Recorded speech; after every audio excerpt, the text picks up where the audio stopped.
Hi guys! Kung hindi pa kayo na-invite sa content monetization kagaya ko, pwede kayo mag-send ng interest. Diyan sa may tools nyo, your tools, may nakalagay dyan sa baba na not yet available, di ba?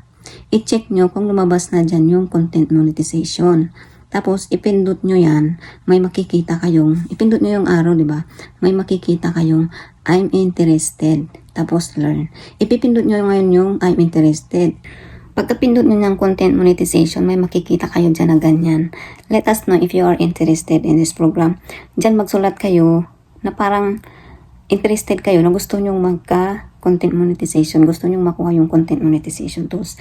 Basta wala kayong violation. Okay lang naman mag-try na mag-send ng interest. Basta nga lang wala kayong violation. Walang mawawala dyan. Hindi kayo mabibigyan ng violation.